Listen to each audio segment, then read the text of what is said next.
اعوذ باللہ من الشیطان الرجیم بسم اللہ الرحمن الرحیم۔ سیدنا عمار کے قاتل کون تھے؟ اس پر متعدد اقوال ہیں۔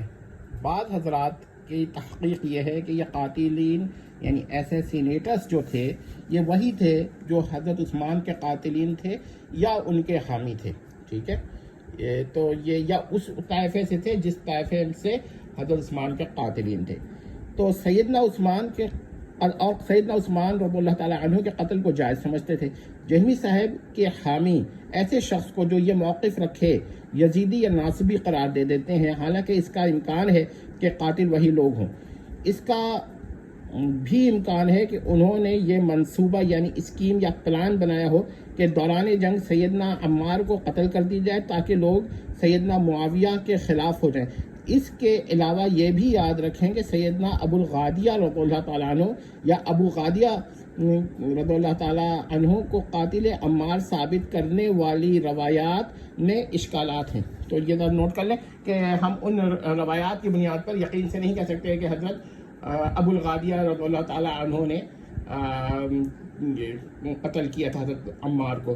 تو یہ ایک اہم بات ہو گئی، اور وہ روایت بھی مخدوش ہے، اس میں کچھ مسائل ہیں، اس کو کبھی ڈسکس کریں گے۔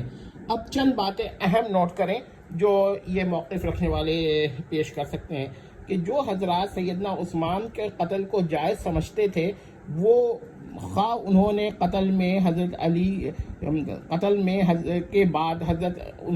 کے بعد حضرت علی رضی اللہ تعالی عنہ سے بیعت کر لی ہو یا نہ کی ہو، لیکن قتل عثمان کو پھر بھی جائز سمجھتے ہوں اور قتل عثمان سے توبہ نہیں کی ہو، تو وہ پھر بھی باغی ہیں، الفیت الباغیہ میں داخل ہے، ٹھیک ہے؟ یعنی کہ ہم ان کو یہ نہیں کہیں گے کہ وہ حضرت علی کے صحیح ساتھی تھے، بلکہ وہ ہم کہیں گے کہ وہ باغی تھے جو حضرت علی کے ساتھ مل کر غلط باتیں پھیلانا چاہ رہے تھے، کیونکہ ان کی بیعت کا اعتبار اس لیے نہیں ہے کہ وہ حضرت عثمان کے قتل کو جائز سمجھ رہے تھے، وہ بدعتی کے بدعتی ہی رہے، کیونکہ قتل عثمان کو جائز سمجھنا بہت بڑی بدعت ہے، ٹھیک ہے؟ اچھا جی، نفس بدعت جو ہے نفس بدعت اس سے رفع نہیں ہوتی، یعنی کہ نفس بیعت سے نفس بدعت کا ارتفاع یا رفع ہونا لازم نہیں آتا، کیونکہ وہ بدعتی لوگ پہلے سے تھے تو بیعت کر کے بھی وہ بدعتی ہی رہے اور اسی طرح باقی رہے۔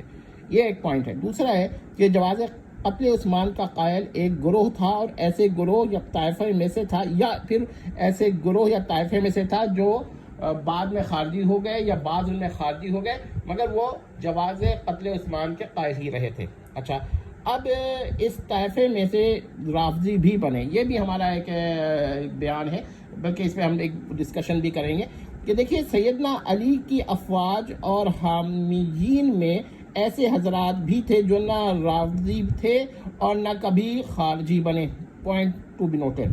تو وہ لوگ جو اس میں خارجی بن گئے یا ان میں سے رافضی رہے تو یہ زیادہ خطرناک تھے، تو ان کو ہم حضرت علی کا ساتھی نہیں سمجھتے، بلکہ ہم یہ کہتے ہیں کہ ایک طرح کے منافق تھے، ٹھیک ہے؟ قتل عثمان کو جائز سمجھنا نفاق ہے۔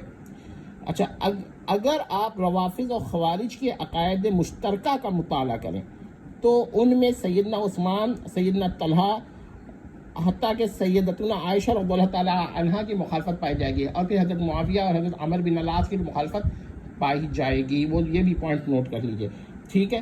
بس اس کا احتمال ہے کہ قاتلان عثمان اور حامیان قاتلان عثمان کے طائفے میں سے کسی نے یا کم از کم 3 اشخاص میں سے، ان میں سے 3 اشخاص نے، کیونکہ طائفہ کم از کم 3 کے لیے ہوتا ہے، حضرت عمار کو قتل کیا ہو۔ یہ احتمال جہمیت کے استدلال کو توڑ دینے کے لیے کافی ہے۔ احتمال استدلال کا ناقض ہوتا ہے، یعنی الاحتمال ناقض الاستدلال، یا اذا جاء الاحتمال بطل الاستدلال۔ لہذا یہ کوئی ناسبی نہیں اور نہ ایسا سمجھنے والا کہ قاتلان عمار اصل میں قاتلان عثمان تھے یا قاتلان عثمان کے حامی لوگ تھے یا ان لوگوں میں سے تھے جو قتل عثمان کو جائز سمجھتے تھے، تو ایسا کہنے والا ہرگز ناسبی نہیں ہوگا اور نہ یزیدی ہوگا۔ اگر قاتلان عثمان کو قاتلان عمار بھی قرار دیا جائے تو یہ نہ ناسبیہ ہو سکتی ہے اور نہ یزیدیت۔ یہ صرف ایک موقف ہے۔ جہمی حضرات تو قائلین خلق قرآن کے لیے بھی تعویل کرتے ہیں اور کہتے ہیں تعویل کی غلطی ہے، یہاں پر تعویل کرنے والے کو ناسبی یا یزیدی قرار دے دیتے ہیں، جیسے کہ ناسبیت ان کے بہتان ناسبیت کے تابع ہے یا بہتان ناسبیت سے ثابت ہو جاتی ہے، الیاذ باللہ تعالی. والسلام تمت.